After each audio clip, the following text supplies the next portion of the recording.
what you got done in the preseason?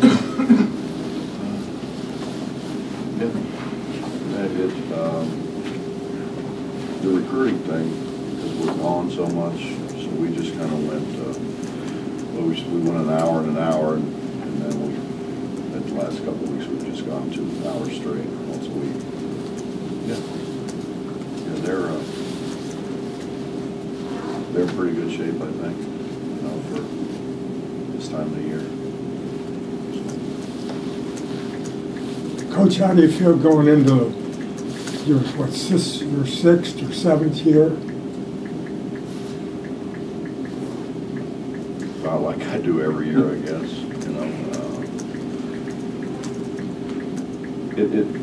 It's a lot easier, because we have more guys back. We're not. Last year was hard. There was just stuff going on everywhere. You couldn't fix everything. And our guys, I think now they've got so much better idea of what we want, what's expected of them.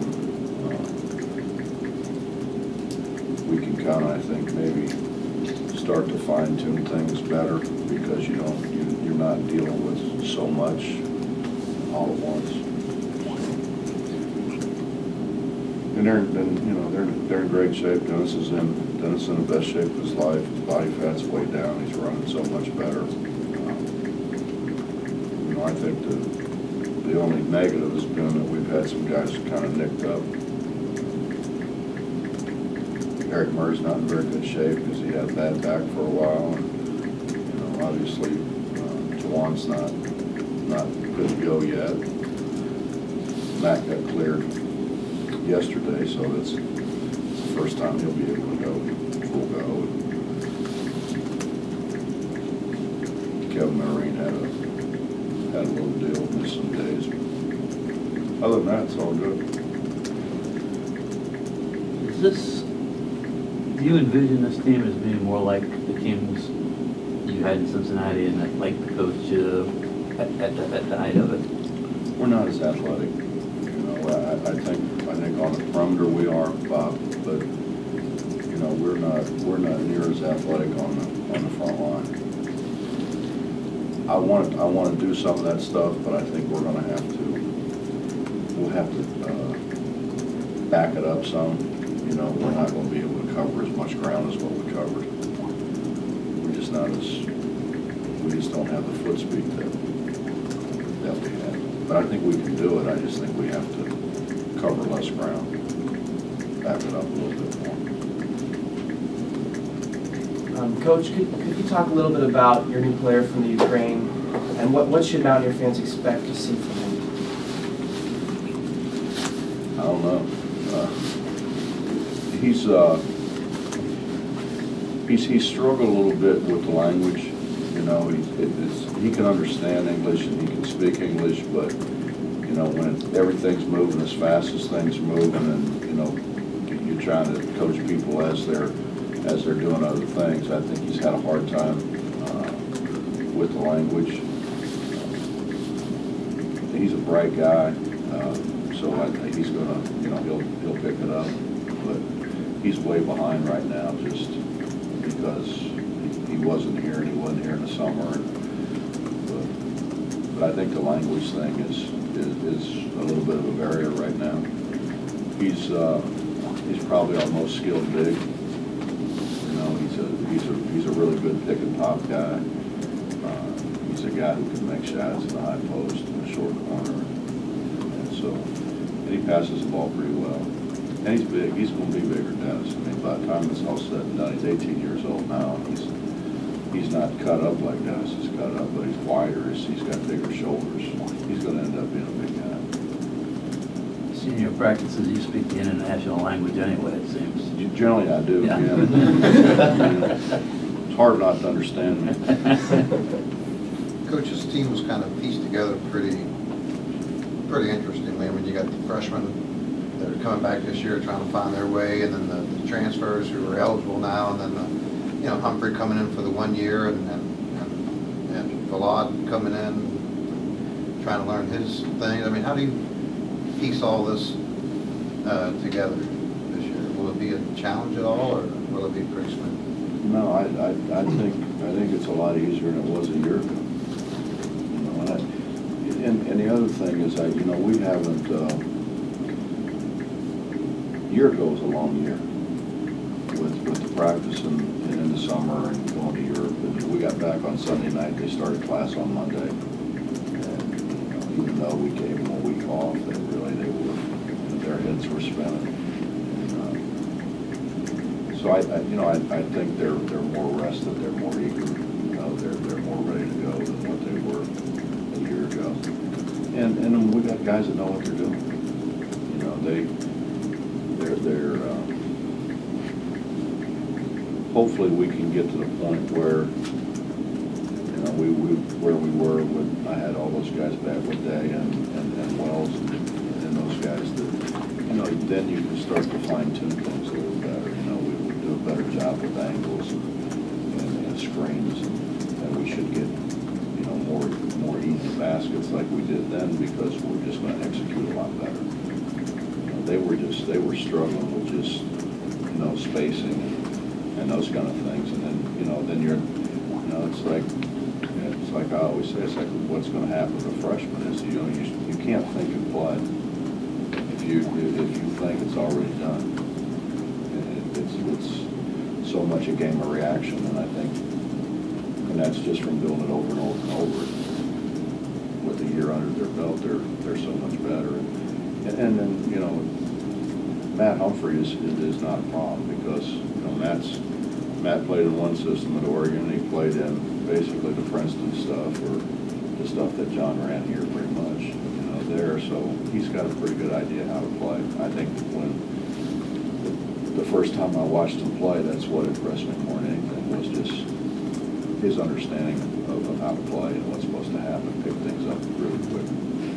And he can make shots. You know, it's kind of refreshing to watch it go in sometimes. I haven't seen that much. Are you seeing that more this preseason? Yeah, we're a lot better, but we're a lot better for a lot of reasons. One, they've been in the gym a bunch, and I think secondly, they're not thinking. You know, they're so much more comfortable with what they're doing. So that I think leads to more confidence. And then, you know, we added some guys who can make shots. Aaron Harrison can make shots. Terry Henderson can make shots. Matt Humphries can make shots. And then our other guys have been in the gym a bunch. Do you have to nurse Murray through, or in any way slow down or watch him closely because of his back, or when you turn him loose, do you just turn him loose? We're going to go. You know, Bob, in all honesty, we broke his hand last year. Last year was a wasted year. And he got nothing out of last year because of his hand. I mean, it wasn't anything anybody could do. It was his right hand at the boot, so he missed all that. So he's not like Staten is. He's not like a returning guy, because he just missed so much. He doesn't know a whole lot more than what the freshmen know, really, because last year was just, he stood there and watched, but you don't get a lot out of standing there and watching. I mean, he's got to go. He can't stand over there. We can't worry about that. My back hurts every day I get up. That's what I tell him, you know. Said my back hurts. I said, hell, wait till you're my age. But you got to pull yourself out of bed. Does he have pro potential, though? I mean, it seems like that's been kind of a label on him since he was a LaSalle. Athletically. Yeah. You know, he's 6'10", he can run, he's long. And really, he's got pretty good touch. He shoots it pretty well. Bob, do you know where the points are going to come from this team? Or is it going to be a surprise to you? I think what I'm hoping is, you know, opposing coaches would tell me when I was in Cincinnati, when I didn't have a Kenyon, or I didn't have a Van Exel, or I didn't have a Fortson, that we were harder to guard. You know, when I had teams like when I had Ruben Patterson and Bobby Brandon and DeJuan Baker and those guys, you couldn't key so much on certain guys. And so we were harder to guard because you never knew where it was coming from. And hopefully that we can do that. Hopefully we can get points from variety of places and just take advantage of what they're doing. I mean, obviously with Dennis and Eric, and we've got to throw it close. So I think we can score in transition, which we haven't been able to. I mean, let's be honest, if we were 2-on-1, there's just as good a chance we'd throw it away as we'd get a shot. And I think with Lonnie and with Jabari's experience and Gary Brown's experience, we'll be a whole lot better. Coach, you certainly have experience in the Big 12 from a fan base that's used to the Big East. Do you expect should they expect a similar grind in the Big 12 conference coming up? In a lot of ways, it's harder. You know, I love the Big East. I was a big fan of the Big East. And there were 10 teams that were as good as anybody, you know, but there were also some other teams that, and when you look at it, there's 5 or 6 teams that never made the NCAA tournament in the 5 years I was there. And so they're, you know, honestly, you know, you kind of look at the schedule and think, well, maybe we ought to win that one. And I think the difference in the Big 12 is you don't have that. You know, and I think the other thing, it's a great coaches league. Not that the Big East wasn't, but when you got 10 teams and 5 coaches sitting around the table have coached in the Final Four, you know, you've got a pretty good coaches league. And I just think that 18 games and you're playing 18 games against, you don't have like a night off. I mean, honestly, we could not play real well at home sometimes and beat some of those teams. You can't do that in the Big 12. We just don't. There's not teams like that. I think their preparation will be terrific because of the quality of the coaching. And I don't know. I mean, would they pick up 6th? If we're the 6th best team in that league, it's a hell of a league now. If we're the 6th best team in the league. Travel-wise, any concerns in this season? Sure. But, what are you going to do? You know, you think you get back here at 4:30 in the morning and I'd have you guys stand in front of the bus and say, now get your ass to class at 8 o'clock now. And if you got in there at 4:30 and then, hey, by the way, we practice at 1:30, make sure you're ready to go. Yeah, it's hard. It's hard, but I mean, it is what it is. About playing everybody twice, does that impact how you prepare? I mean, I would rather play people on the road first. But,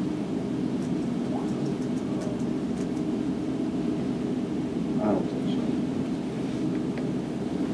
I mean, that's what conference play is. I think when things at that time of the season start to kind of fall down, is because people are so prepared, they're so aware of what you're doing, I've seen so much of you, that you don't trick anybody. You can't throw something out there that people haven't seen. This is a true champion, though. Oh, this is. You know, in the Big East, the better you were, the harder your conference schedule was. And the worse you were, the worse your conference schedule was. Where now it is a true championship. When I was in the Big 12, it wasn't. We had a North and South division. We played everybody in our division twice, and everybody else once. Coach, when you look at like Keaton Miles today, is he far and away better than what he was last year? Yeah, they all are. They all are, but a lot of that has to do with confidence.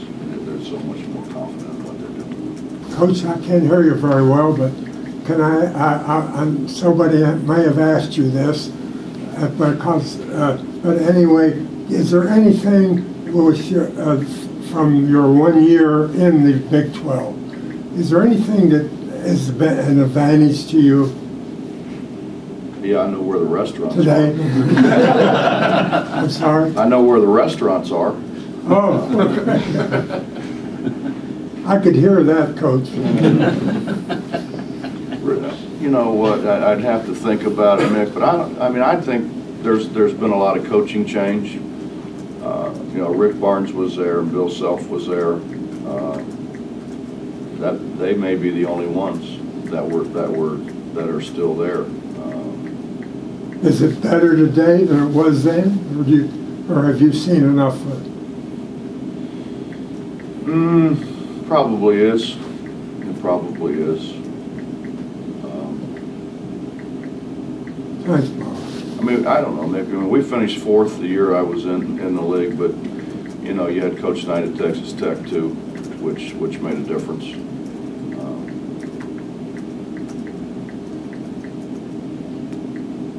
It probably overall it's better. It was probably top heavy then.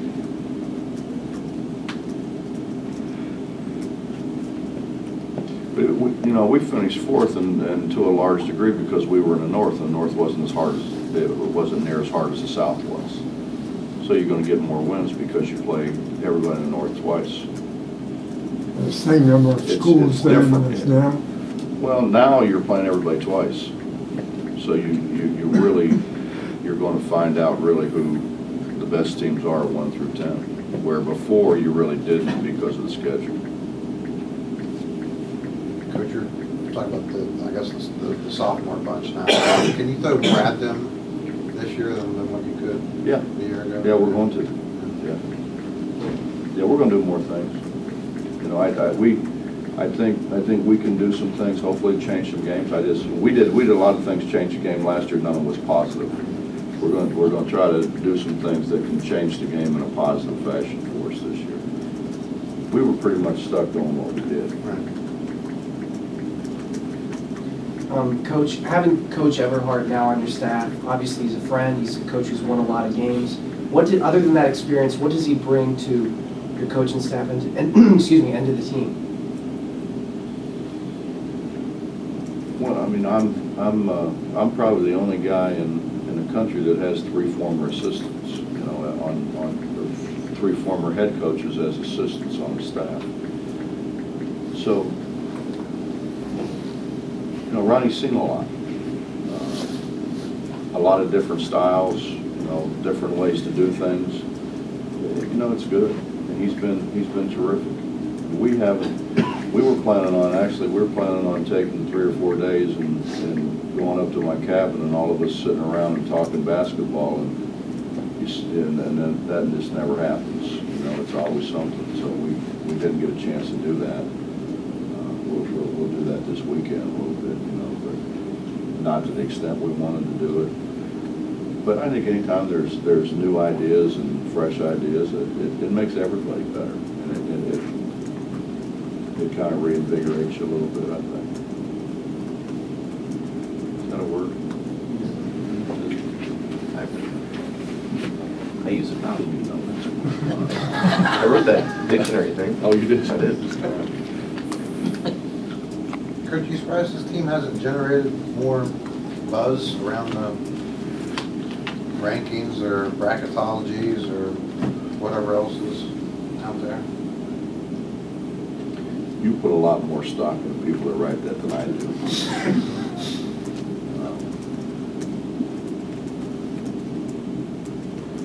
I don't know. I mean, honestly, if we're the 6th best team in the league, now it's a hell of a league. All right. I'm telling you, because I mean, this is a team that if I had scheduled it that way, could win 25 games. It's going to be really hard with who we're playing. But if, you know, we did what a lot of people do and play 18 home games and buy everybody in, we could win 25 games with this group. Which is, most people would say that's a pretty good team. And we're not going to win 25 probably just because of who we play. But we've got a chance to be pretty good. I mean, I said that all along, and I haven't seen anything that would make me feel otherwise, other than guys getting hurt. But you know, the truth of the matter is, we were 15-6 and 5-2 when Kevin Noreen went down, and everybody's, well, he only got 4 points a game or whatever. What he did was gave us 18 minutes that I could rest KJ and Dennis, that I couldn't do that. And I mean, you all know that Dennis at the end of the year was really having a hard time changing into the floor, and we just didn't have subs. If we can stay healthy, we got a good chance anybody does that.